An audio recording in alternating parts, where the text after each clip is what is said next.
It is the Fulfilled Pastor Group month of July, and we're excited to be sharing the idea, the concept of having a fulfilled family while you are living out the ministry that God has called you toward. And I'm excited to be in this journey with you, love connecting with you and hearing your comments. And today we have a special guest with us. Going to be hearing from Scott Brown. Scott's a good friend of mine. I appreciate him so much. He makes me look good on camera. And I tell you what, I'm excited to hear the insight that he has to bring as we're going to be talking about families and ministry and the complexities that we face inside of that. So, Scott, welcome. Thank you. Glad that you're here with us. And first of all, as we get rolling, just introduce yourself. Let us know a little bit about you. Well, as Kyle said, my name is Scott Brown. He and I serve together in several capacities of ministry, so I'm honored to be here on his podcast. This is excellence in the making, where Kyle is giving you, those that are ministering, boots on the ground, insight into the lives and ministry of others in the ministry so that we can share together and understand the complexities, the challenges, and the celebration of others. I've been in full-time ministry myself for over 27 years. My wife, Dawn, and I have been married for 33, so a good portion of our marriage has been spent in ministry. And we raised successfully, I might add, 3 adult children during that time of ministry. We have a 30-year-old son who is a worship leader. My daughter and her husband are in the Air Force, and my younger son and his wife work for Chick-fil-A, which we consider to be a part of the ministry, because what a great organization to glorify Christ. I know I want chicken now. Thank you. We can work on that. We can get delivery. There we go. That sounds good. So in this month, we are talking about fulfilled families. And hey, all of you that are in ministry, you know how challenging it can be as some of the stresses of ministry can invade the home space. You know how challenging it can be, as we've talked about, in protecting your family and including your family and all of those dynamics. And Scott, we want to hear from you in some of the things you've gotten right and some of the things you've gotten wrong. We want that candidness from you as well. And so let's start on the right side of things. You said you've successfully raised 3 children, serving in ministry, and they're having you are having a delight and seeing their lives unfold. So tell us, what are some of the things that you're like, yeah, we got that right? Well, I might be able to spend more time on the things that I got wrong. And sometimes that is a lot to do with what you get right. Allow yourself to make mistakes. You're not going to be the perfect parent. Regardless of whether you are serving in ministry, you've been a believer for many years, you're never going to do it perfectly. And if you do, please give me a call, because I want to know how to raise my grandkids better, although we don't have them yet. But one of the things that I think that we did successfully, and I have to give a lot of credit to my wife, Dawn, she really took that challenge when we started the ministry to make certain that the kids were not set aside, that they weren't collateral damage because we were focused on the lives of others. And so from the beginning, we always desired and tried our best to include our children in what was going on. I will tell you, there were a lot of times that I did not successfully do that. I probably spent more time focused on others than I did my family, but in the allowance of the Holy Spirit, through my wife, Bailey, to be able to instruct me and let me know that I was getting a little heavy-handed in the lives of and others rather than my family. And that is the thing. Even if you trip up, even if you spend more time away or unfocused on your family, allow the Lord, and oftentimes through your spouse and especially your children, listen to them. Let them speak. Let them understand. I think one of the most difficult things that I went through with, I would say, my youngest child was when he told me that he didn't know exactly what I did in ministry. And even though he was alongside, even though he was with Dawn and I, even though he saw ministry taking place, he didn't understand it. And that grieved me, knowing that one of my children did not understand what God had called his parents to do. So that was a real wake-up call, realizing that not only did I need to make sure that our children were alongside and seeing the ministry that God was putting in front of us, but they understood what was being done. That made all the difference in the world. Yeah, I'm sure that made that level of understanding for them. There are moments where ministry is, out of necessity, is going to dominate your schedule. And for a moment, that's not a bad thing. For an extended non-stop season, that gets to be trouble inside of the home. It is. And so that understanding, I'm sure, helps the children understand, hey, this is why daddy's not here for 2 days this week, whereas it's a completely different ballgame if you were out for 3 months straight. Mm-hmm. And so I can understand how that really makes a big difference. So would you consider that one of the bigger mistakes that you made, or is there something even bigger that you want to candidly confess to us that we're excited? Oh, this to hear? is that type of show. Yeah. Well, I tell you, I think one of the reasons that I'm thrilled to be sitting here with Kyle discussing with you today, how to navigate those waters of ministry. The Lord has called me to do several different things throughout the life and career in our ministry. Currently, I serve as the Director of Development for Globe International, which is a 50-year-old mission sending agency based out of Pensacola, Florida. My wife and I live in Orlando, so I'm the Orlando office of Globe International. But also during my ministry, I've done such things as been the missions pastor for a large multi-campus church. I was the dean of students for an up-and-coming and rapidly growing Bible college. And I served a Messianic Jewish evangelist by the name of Dick Rubin, who's now gone on to be with the Lord, and traveled the world with him. So throughout those 27-year-plus years, my children have seen different things. And it really wasn't abnormal for my youngest son not to understand exactly what I did, because a lot of those overlapped. And I think the uniqueness in me sitting talking to you today is to tell you that regardless of what it is that God has called you to do, whether it is an evangelist, that you're called to do crusades in other countries and you're out away from your family for a couple of weeks at a time, or you're a local church pastor in whatever capacity, or a missionary that's moved your family entirely across the globe, you can still navigate the ins and outs of ministry focus by making certain that your family is included at all times and they understand what you're doing.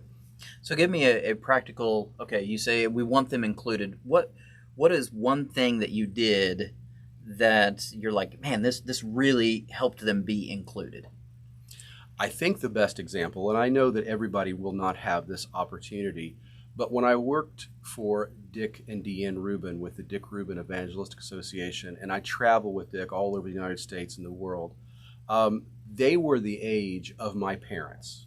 And they literally became a second set of grandparents, third set of grandparents for my children. And so not only were my children included in many services that Dick and I would minister in together, but they knew them behind the scenes. That was very important, that they knew the work that we were doing, not just what was shown from the pulpit or the platform or what was happening in the community, but they knew the behind the scenes work and got to know the players involved. I worked at another time for another ministry where the head of that ministry didn't even know my children's names. And that was a rough patch, because that was actually during the time that my youngest son said, "Daddy, I don't know what you do." And so I think if there was a mistake that I made there, subconsciously, it was that they were not involved. And so that is probably the best example I can give. Again, you're not always going to have that opportunity to have the leadership of a ministry that you work with, or even the staff of the ministry that you had, know everything about your family. But make certain that your children know the names of those that you minister along with. Let them know the people that you minister to.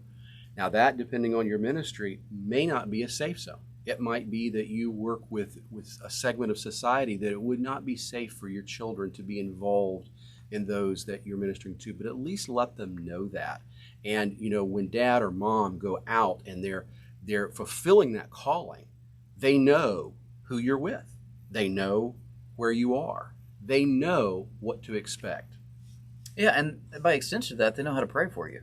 Amen to that, yes. And I think in ministry sometimes we do it subconsciously, I think. I'm not sure, but sometimes we diminish the value of the prayers of our own family and our own children. And I got to tell you, there have been times that my 9-year-old, when she was 8-year-old, my 7-year-old, have said things to me, and I'm like, whoa, well, why didn't I see that? And so there's a lot of wisdom in being able to hear their perspective and let them pray with you and pray for you.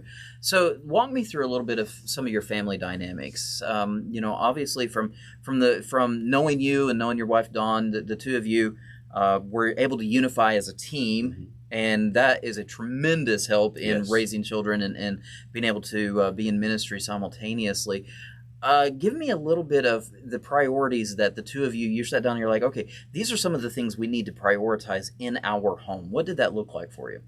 One of the first things, and this doesn't always mean a husband who is the lead of a ministry and the wife is home taking care of the children. It might be that the wife is the member of that marriage that is ministering, and the husband might be, in a different type of job, a different type of role. And so you can take this either way. But I think one of the things that Dawn and I really strove to do, and I feel that we did it successfully. She's not here today to answer, and maybe we don't need to include her just to make sure. No, I think she would tell you. But, that was something that was extremely important, that when I had the various roles that really fell upon my shoulders and she wasn't totally involved, I made certain that she was, like the children, included. Even more so. Mm-hmm. I look back at the days when I spent the years as the dean of students of a Bible college, and she wasn't in my office taking care of student needs day in and day out. She wasn't in the dormitories with me when I would be praying for sick students or counseling through, a broken crush or something like that. Those do happen in Bible school, by the way. But those were the times that I would go home and relay to Dawn what my day was about, who I was involved with. And the Bible college that I was ministering in was also attached to the church that we both went to. And so she would be introduced to these students, as they would come up and speak to me. And I always made it a point to introduce them to Dawn, so that even though she was not personally ministering to them, it was very much about our ministry together to that student. And we're talking, 30 years later that I had so many students. And to this day, if we approach them, we go to eat with a former student, they will talk to Dawn just like she was there at that time, even though she was home with the kids. That's so good. I love that, Scott. And so one of the things, if I'm interpreting what you're saying, raising the kids, I mean, that's one thing. But if you've lost your spouse in the process, absolutely, yes, then you've hit a landmine, really. Yeah. And so to tear that out and prioritize that, it's like, okay, you got to make sure that the relationship with the spouse is protected first. Then, as an outflowing of that, you move into the relationship with the children, and so that's beautiful. All right, so last question for us. One more thing, and that is this right here. If you take this theme, fulfilled families and fulfilled pastors, fulfilled ministry leaders, and you were to say, okay, great. What is your one shot, your one thing? How can we have fulfilled families and ministries? What are you going to say? Here it is, and ready, set, and go. Prayer. I mean, it sounds so cliche in our vernacular church, but if you don't enter into all of this with prayer from the beginning, you've shot yourself in the foot. I mean, we've spoken about, the interaction with my children in the ministry, my wife in the ministry, but somewhere along the way, as we were getting started, it was instilled in us by the Lord, or possibly the Lord through someone else, to pray and find the way forward before we ever started. And that was the biggest measure of success that I can tell you. Yes, it was about including my wife. Yes, it was about including my children. Yes, it was about making certain that the health of my family was being addressed even before I ministered to anyone else. But all of that came with prayer. Now, we don't have a lot of time here to talk about some of the instances where I didn't always make the mark.